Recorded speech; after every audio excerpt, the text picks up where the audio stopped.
Welcome to my channel and subscribe my channel. As you know, it's my channel, it's Devi.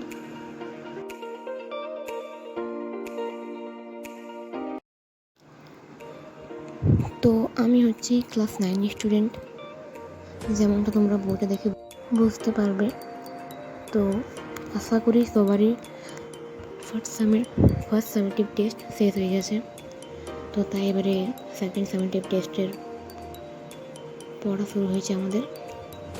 তো আজ আমাদের sir আমাদেরকে নবম সৃষ্টিটা পড়িয়েছে, ওই জন্য আমি এটা একবার বাড়িতে রিভাইজ করছি।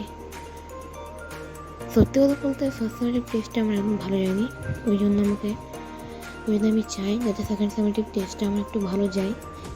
তার জন্য আমি এখন থেকে শুরু করে দিয়েছি, সবাই শুরু করতে হবে। আর 9টা যে কত টাফ সেটা তোমরা সবাই জানো। 9টা মানে যে ভালোভাবে পার করে নেবে তার কাছে মাধ্যমিক আসান।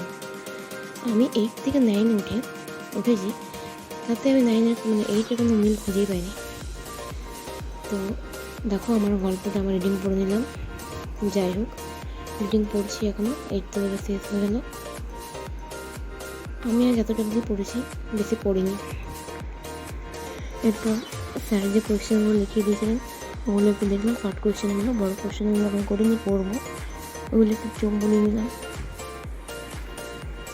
কারণ শর্ট কোয়েশ্চেন করাটা অনেক ভালো। দেখো কয়েকটা আছে, বেশি লিখে নিই আজকে, 10টা 11টা লিখিয়েছে। ওর মধ্যে বড় শর্ট কোয়েশ্চেন আছে, তাই শর্টগুলো আমি আগে করে নিলাম। এরপর চলে গেলাম হিস্ট্রিতে। বাংলা মাস শেষ, এবার হিস্ট্রি থার্ড চ্যাপ্টারটা শুরু হয়েছে একদিন আগে, এটাই পড়ছি।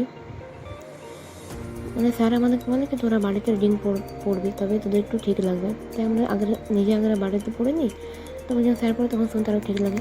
তাই আমি বাড়িতে পড়ি আর শর্ট কোয়েশ্চেন দাগ দিই, শর্ট কোয়েশ্চেন বানাই, বইয়ে দাগ দিই আর খাতায় তখন লিখে একটা করে তোমরা দেখে বুঝতে পারছো। বেশি দূর পড়িনি, অর্ধেকটা পড়লাম, কারণ মাথা থেকে সব বেরিয়ে গেছে। তারপর আমি চ্যাপ্টারটা গুনছিলাম যে কত বড় চ্যাপ্টারটা আছে। তোমরা বিশ্বাস করবে না, নেপোলিয়নটা নেওয়ার পর এত নেপোলিয়ন না, ফার্স্ট চ্যাপ্টারটা এত মাথা যাতা না কিছু ভালোই লাগে না। তো আমি বেশিক্ষণ পড়িনি একদিন। এরপর দেখো এটা আমার বাংলা খাতা, দেখো সব কোশ্চেন লেখা আছে। বাংলা হিস্ট্রি পড়লাম আজকে, বেশি কিছু পড়তে পারিনি। আর এটা আমার বক্স, এই রেখে দিলাম বই খাতা। বাই বাই, দেখাচ্ছি নেক্সট ভাবে।